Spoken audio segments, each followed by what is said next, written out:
এখন আমার বর অফিস থেকে এলেন, এখন বাজে রাত্রি 9:15। আর আমার বর আমার জন্য আজকে দেখতে পাচ্ছ হচ্ছে পেস্ট্রি, কেক নেই। মানে বইয়ের বয়স যত বাড়ছে কেকের সাইজ তত কমে যাচ্ছে। তো যাই হোক, তো মানে ব্যাপারটা এরকম, তো বইয়ের বয়স বাড়ছে কেকের সাইজ কমে যাচ্ছে। বলো কিছু প্লিজ, বলো বলো বলো। ভালোবেসে দিয়েছি। ভালোবাসার অল্প জিনিস অনেক। উফ, মানে বুঝতে পারছো, বইয়ের বয়স বাড়ছে, কেক ছোট হয়ে যাচ্ছে। যাই হোক, এটা জাস্ট ইয়ার্কি মারছি। ভালোবেসে যা দেয় সেটাই ভালো লাগে, তো থ্যাংক ইউ। আর আমি চকলেট পেস্ট্রি খেতে সত্যিই ভীষণ ভালোবাসি।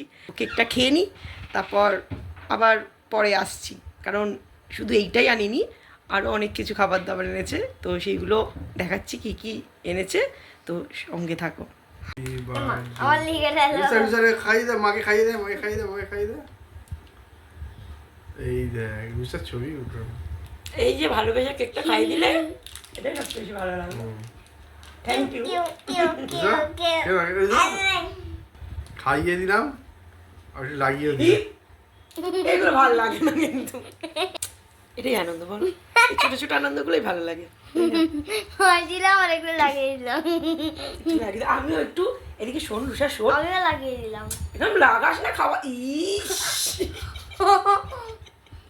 আর শোন রুষা শোন, এদিকে আমার কাছে আয়, এদিকে করে আমি লাগিয়ে দিলাম। চলো বাকিটা খেয়ে নি, কারণ দুটো পেস্ট্রি এনেছে, কাউকে দেবো না আজকে, নিজেই খেয়ে নেবো সব। তুই খাবি? অনেক কিছু এনেছে আমার কর্তামশাই, তো চলো খেয়ে নিই। ও মিষ্টি দেয়নি, আবার চিল্লে বলছে মিষ্টি দিইনি, তো মিষ্টিটা আছে, তো সেটার আর ভিডিও করছি না, কারণ অনেক রাত হয়ে গেছে। কালকে আবার সকালে মেয়ের স্কুল আছে। Good night. আর আমাকে এত সুন্দর করে উইশ করার জন্য সবাইকে অনেক অনেক থ্যাংক ইউ।